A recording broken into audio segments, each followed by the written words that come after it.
Hello there students, a very lovely welcome to all. This is Mrityunjay Shukla and you are watching Education Time.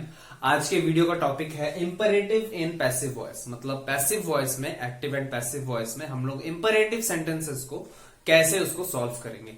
तो सबसे पहले मैं ये बता दूं कि imperative sentence क्या होता है. वो सेंटेंसेस जो आपको ऑर्डर दें, रिक्वेस्ट करें या फिर कोई एडवाइस या सजेशन दें. ओके, मैं यहां पे लिख देता हूं.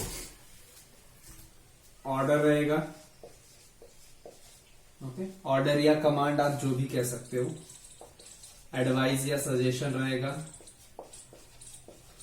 ओके, और लास्ट वाला है मेरा रिक्वेस्ट रहेगा. ओके, ये जो तीनों टाइप के सेंटेंसेस होते हैं इंपरेटिव सेंटेंस के अंडर, वो कैसे करना है एक्टिव टू पैसिव, वो आज मैं इस वीडियो में बताऊंगा. तो सबसे पहले जो जनरल इसमें जो मेन चीज आती है जिसके बेसिस पे पूरा आप करोगे, वो ये आती है कि इंपरेटिव सेंटेंसेस में टू टाइप्स ऑफ जो है मेरे वर्ब्स मिलेंगे आपको. क्या क्या है? पहला है ट्रांजिटिव, ट्रांजिटिव वर्ब. दूसरा है इंट्रांजिटिव. ओके, तो ये आपको पहले समझना होगा कि ये दोनों क्या होते हैं, ये टाइप के वर्ब्स क्या होते हैं. ओके, तो मैं बता दूं कि सिंपल सी चीज है. जो वर्ब, ओके, मतलब जिस सेंटेंस में जो मेरा वर्ब है वो अगर व्हाट या होम का रिप्लाई देता है, आंसर देता है, तब वो ट्रांजिटिव वर्ब होगा. अगर नहीं देता है, मतलब दोनों में से, मतलब व्हाट, अगर आप वर्ब से व्हाट पूछते हो, जैसे मैं बोलता हूं कि Mohan reads the book, okay, तो मैं अगर रीड से पूछता हूं कि व्हाट, मोहन रीड्स व्हाट, तो वो आंसर मुझे मिलेगा द बुक. तो वहां पे ट्रांजिटिव वर्ब है, तो उसका जो ट्रांसफॉर्मेशन है वो थोड़ा सा अलग है. और इंट्रांजिटिव जो है वो जब हम करेंगे, मतलब जब हमें रिप्लाई नहीं मिलेगा, तब जो है वो मेरा उसका सेंटेंस अलग होगा. ओके, तो यही दोनों टाइप्स को करना है. तो चलिए स्टार्ट करते हैं उसको. तो अब जो सबसे पहला टाइप था जो मैंने बताया आपको, ऑर्डर वाला, है ना. ऑर्डर के जो सेंटेंसेस रहेंगे इंपरेटिव में, उसे हम कैसे करेंगे. तो मैं ए और बी में डिवाइड कर देता हूं. ट्रांजिटिव इधर और इंट्रांजिटिव उधर मैं बताऊंगा. ओके, तो ए है मेरा इधर ट्रांजिटिव वर्ब. ओके, ये था मेरा ट्रांजिटिव वर्ब. ट्रांजिटिव वर्ब में एक्टिव वॉइस में स्ट्रक्चर आपका कैसे रहेगा? V1 plus object. Okay, passive voice इसका होगा late object B then V3. ये रहेगा. ओके, एग्जाम्पल मैं इसका बता रहा हूं. Read a poem. Okay, read मेरा V1 है, ऑब्जेक्ट अ पोयम. अब देखो, इसको पैसिव में जब मैं चेंज करूंगा तो क्या बन जाएगा? लेट, ओके, ऑब्जेक्ट क्या था? लेट अ पोयम, फिर मुझे बी लगाना है, BEB. V3 रीड का रेड होता है, हालांकि स्पेलिंग वही रहती है. लेट अ पोयम भी रेड बोलते हैं हम लोग. ओके, तो ये आपका है ट्रांजिटिव वर्ब में. देखो, ट्रांजिटिव वर्ब मैंने बताया था ना, व्हाट या होम आप जब पूछोगे तो आपको आंसर मिलेगा. तो रीड व्हाट, यहां पे अ पोयम. ओके, तो ये ट्रांजिटिव वर्ब का स्ट्रक्चर जो है आपका ऐसे बनेगा. एक और मैं एग्जांपल दे देता हूं, जैसे punish the boys. Punish the boys. Okay, let the boys be punished. Okay, तो यहां पे आप जब व्हाट पूछोगे तो आपको रिप्लाई नहीं मिलेगा, लेकिन जब आप whom पूछोगे, मैंने बताया कि व्हाट और whom. ओके, तो जब आप whom पूछोगे, पनिश whom द बॉयज, तो ये ट्रांजिटिव वर्ब फिर से है, तो इसका स्ट्रक्चर यही रहेगा. ओके, अब नेक्स्ट बढ़ते हैं हम लोग इंट्रांजिटिव की तरफ. Number B, intransitive. Okay, intransitive में आप एक्टिव वॉइस में V1 प्लस ऑब्जेक्ट लिख सकते हो, या अदर वर्ड्स हैं तो वो भी आ जाएगा इसी में. ओके, ये आपका एक्टिव वॉइस में रहेगा V1 प्लस अदर वर्ड्स या ऑब्जेक्ट. पैसिव में जब आप इसे करोगे तो आप लिखोगे you are ordered to, okay, ordered to V1 लिखोगे, उसके बाद ऑब्जेक्ट या अदर वर्ड्स, ओके। ये आपका स्ट्रक्चर यहां पे आ जाएगा इंट्रांजिटिव में। देखो पूरा चेंज है, यहां पे आपने लेट लगाया था, ऑब्जेक्ट को आगे किया था, यहां पे ऐसा कुछ नहीं है, यहां पे आप पूरा का पूरा वैसे ही लिखोगे। एग्जाम्पल मैं एक बता देता हूं। Number 1, go out of the class, okay, order है ये, साथ में इंट्रांजिटिव भी है। जैसे गो मेरा वर्ब है, तो आप इसे वॉट या होम पूछोगे तो आपको रिप्लाई नहीं मिलेगा, ओके। गो वॉट, ओके, तो मतलब आपको रिप्लाई नहीं मिल रहा है। तो इसको जब हम चेंज करेंगे तो आप कैसे करोगे, यू आर, हमेशा आप याद रहे आपको कि हमेशा आपको यू आर ऑर्डर्ड टू लगाना ही है। जब एक वो ऑर्डर रहेगा, मतलब ऑर्डर के अंडर आएगा वो, प्लस इंट्रांजिटिव होगा, तो आप यू आर ऑर्डर्ड टू ये आप जरूर लिखोगे। यू आर ऑर्डर्ड टू, फिर क्या है V1, मतलब V1 जो था वो V1 में ही रहेगा, तो गो लिखोगे। You are ordered to go, फिर जो बाकी का है out of the class, you are ordered to go out of the class, okay. Next लिख दो एक और, reach the station on time, reach the station on time. इसे जब हम करेंगे, फिर से एक बार कंफर्म कर लो इंट्रांजिटिव है या नहीं। वॉट या होम पूछो इससे, रीच वॉट नहीं पता चलेगा, रीच मतलब वेयर आएगा, वेयर जब हम इससे पूछेंगे तो द स्टेशन आता है, वॉट पूछने से नहीं आएगा, ओके। तो वो भी एक गलत ही होगा, तो इसे मैं चेंज करता हूं पैसिव में, you are ordered to, okay, you are ordered to, फिर क्या है V1, V1 मेरा रीच था, वही रहेगा विदाउट एनी चेंज। फिर क्या है ऑब्जेक्ट और अदर वर्ड्स, ऑब्जेक्ट आपका द स्टेशन है, अदर वर्ड्स ऑन टाइम है, तो उसी सीक्वेंस में आप लिख दोगे station on time, okay. You are ordered to reach the station on time, ये आपका था ऑर्डर के अंदर ट्रांजिटिव और इंट्रांजिटिव। अब नेक्स्ट बढ़ते हैं एडवाइस वाले की तरफ। सो स्टूडेंट्स अब सेकंड वाला करते हैं, एडवाइस, ओके। इसमें क्या है, इसमें आप ट्रांजिटिव या इंट्रांजिटिव ऐसा कोई इसमें डिफरेंशिएशन नहीं है, आप दोनों के लिए एक ही टाइप का करोगे, ओके। तो एडवाइस, एक्सक्यूज मी, एडवाइस में एक्टिव वॉइस में क्या होता है, V1 प्लस ऑब्जेक्ट, ओके। आप जब इसे पैसिव में चेंज करोगे तो आप लिखोगे object plus should plus be plus V3, okay. Advice या सजेशन, ओके, एडवाइस या सजेशन दोनों होता है, तो दोनों में जब ऐसा स्ट्रक्चर मिलेगा तो हम उसका पैसिव वॉइस में शुड और बी लगाएंगे और V1 जो है उसे V3 में चेंज कर देंगे। एग्जाम्पल मैं देता हूं, जैसे रेस्पेक्ट योर एल्डर्स, ओके, यहां पे आप अदर वर्ड्स भी लगा सकते हो, होता है जनरली, आ जाता है कभी कभी अदर वर्ड्स ऑब्जेक्ट के अलावा भी, उसे इनडायरेक्ट ऑब्जेक्ट भी कहते हैं, ओके। तो ये देखो रिस्पेक्ट योर एल्डर्स, रिस्पेक्ट आपका हो गया V1, ऑब्जेक्ट अदर वर्ड्स है योर एल्डर्स, ओके। पैसिव में चेंज करेंगे तो आप ऑब्जेक्ट को आगे ले आओगे, योर एल्डर्स शुड लगाना है, बी V3 लगाओगे, रिस्पेक्ट का रेस्पेक्टेड, ओके। सो ये है आपका ट्रांसफॉर्मेशन। एडवाइस में क्या था, एडवाइस या सजेशन जैसे कहते हैं, रेस्पेक्ट योर एल्डर्स, ओके, ये था आपका।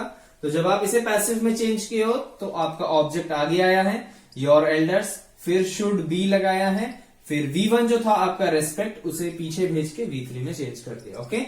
एक और मैं इसमें बताता हूं, don't tease the animals, okay. तो ये है आपका, यहां पे नेगेटिव सेंटेंस है तो इसे आप देख लो क्या हो जाएगा, ये द एनिमल्स, ऑब्जेक्ट आगे आएगा, द एनिमल्स, ओके, उसके बाद शुड लगाना है, शुड और बी दोनों हेल्पिंग वर्ब्स है ना, और नेगेटिव सेंटेंस है तो नॉट कहां लगेगा, मेरे फर्स्ट हेल्पिंग वर्ब के बाद। Should not, the animals should not be, tease था मेरा, ओके, तो टीज का टीज्ड होगा, the animals should not be teased, okay. ये आपका एडवाइस वाला था। अब नेक्स्ट चलते हैं रिक्वेस्ट की तरफ।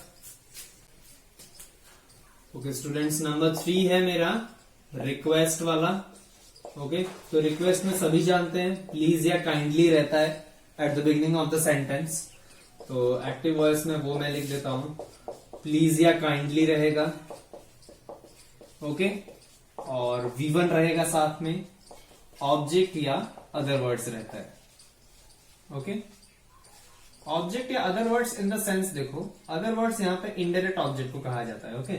आप कभी भी कंफ्यूज मत होना कि कौन सा ऑब्जेक्ट है कौन सा अदर वर्ड है। हालांकि दोनों जो है सेंटेंस के लास्ट में ही आते हैं, लेकिन मैं यहाँ पे आपको क्लासिफाई कर दूं कि अदर वर्ड्स जो है वो इनडायरेक्ट ऑब्जेक्ट होता है, उसको आपके वर्ब से कोई मतलब नहीं होता है। मतलब अगर वो नहीं भी रहेगा तो नथिंग चेंजेस। जैसे कि मैं बताता रहा हूं कि I am coming to school, okay, तो स्कूल जो है वो आपका ऑब्जेक्ट है।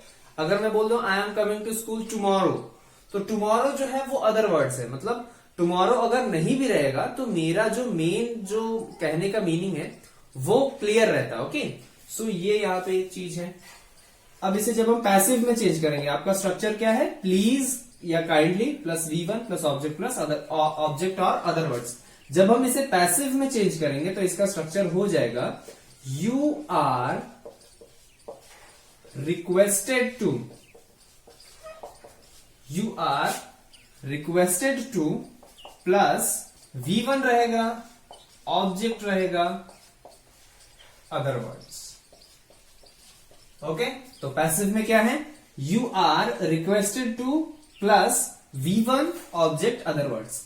एग्जाम्पल करते हैं इसका, okay. Please take the medicines regularly, please take the medicines regularly, okay. ये एक रिक्वेस्ट है, मतलब आप अपने ग्रैंड मां से, मतलब किसी से भी आप कह रहे हो, तो इसका पैसिव वॉइस होगा क्या, you are requested to, you are requested to, या फिर आप प्लीज्ड टू भी लिख सकते हैं, you are pleased to, okay, वो भी एक अच्छा वर्ड होता है। You are requested to, V1 क्या है, टेक, तो आपको टेक लिखना है, टेक, फिर object the medicines, other words में रेगुलरली, ओके। सो ये आपका चेंज है। एक और मैं काइंडली के साथ भी बता देता हूं, kindly leave me alone, kindly leave me alone, okay. तो इसे हम चेंज करते हैं, क्या होगा इसका, you are requested to, okay, you are requested to, V1 क्या है, leave, leave, okay, you are requested to leave, object है मी, फिर अलोन है other words, okay. You are requested to leave me alone, okay. तो ये आपके तीनों types के इंपरेटिव सेंटेंस थे। एक और टाइप आ जाता है, ओके, जो हम लोगों ने फर्स्ट में सीखा, लेट एक करके आता है, ओके। लेट हमेशा पैसिव वॉइस में रहता है, लेकिन कभी कभी लेट जो है वो आपका एक्टिव वॉइस में भी रहता है। तो वो कैसे चेंज होगा वो अब एक मैं बता देता हूं थोड़ा सा, ओके। स्टूडेंट्स, नंबर 4 है लेट। मतलब लेट जब आपका एक्टिव में रहेगा तब आप पैसिव वॉइस में कैसे करोगे, ओके। एक्टिव वॉइस में है लेट, साथ में सब्जेक्ट रहेगा, V1 ऑब्जेक्ट, ओके। ये आपका स्ट्रक्चर रहेगा जब लेट आपके एक्टिव वॉइस में है, ओके।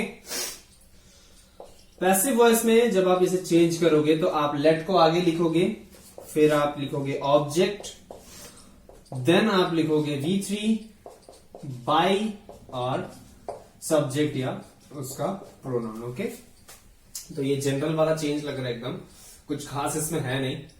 तो आप देख लो, लेट है subject V1 object, passive voice में let object V3 plus by plus subject pronoun.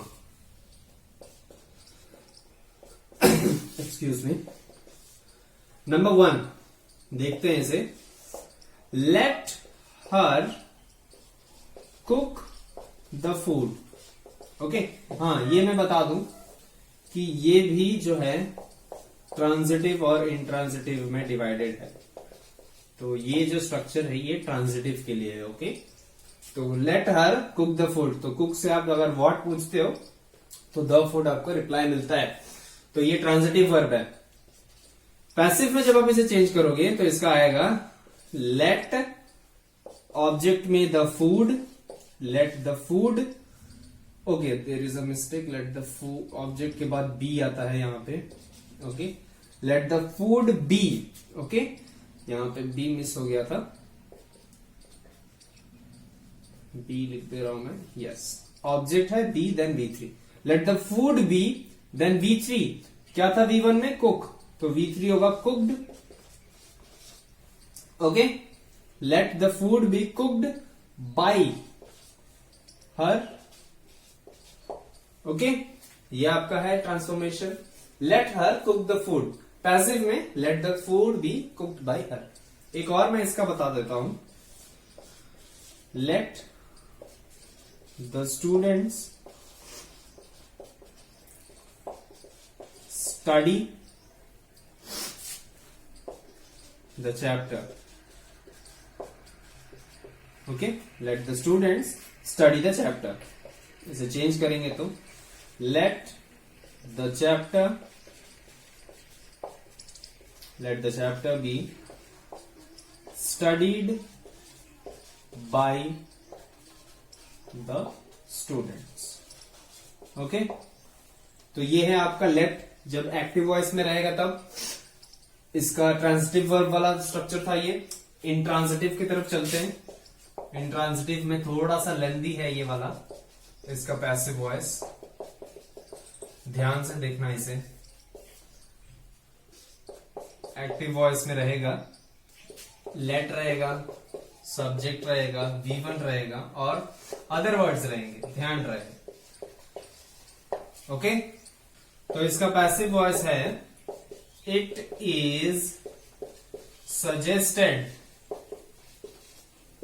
That. आप सजेस्टेड के जगह सेड भी लगा सकते हो, सेड या टोल्ड भी लगा सकते हो। इट इज टोल्ड दैट या इट इज सजेस्टेड दैट, फिर आप लिखोगे सब्जेक्ट, देन आप लिखोगे शुड, उसके बाद V1 then other words. Okay, तो इंट्रांजिटिव के लेट वाले स्ट्रक्चर में आप क्या करोगे, इट इज सजेस्टेड या सेड दैट, फिर लिखोगे सब्जेक्ट, देन लिखोगे should, V1 then other words. इसका मैं एक बता देता हूं एग्जाम्पल, लेट द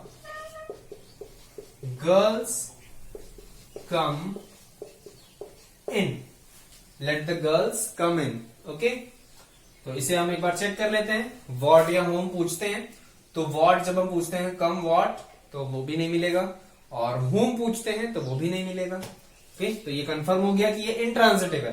अब इंट्रांजिटिव का हम लोग स्ट्रक्चर लिखेंगे। एग्जाम में भी आप ऐसे ही करना, आप वर्ब को सिलेक्ट करना, वर्ब को पहचानना, उसके बाद उससे पूछना व्हाट या home.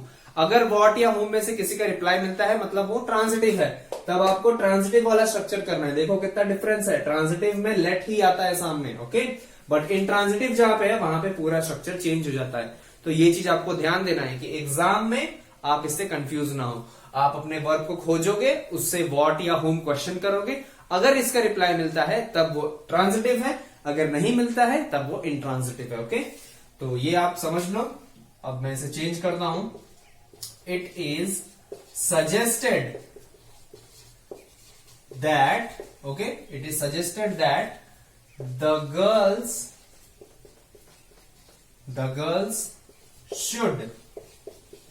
girls should come in.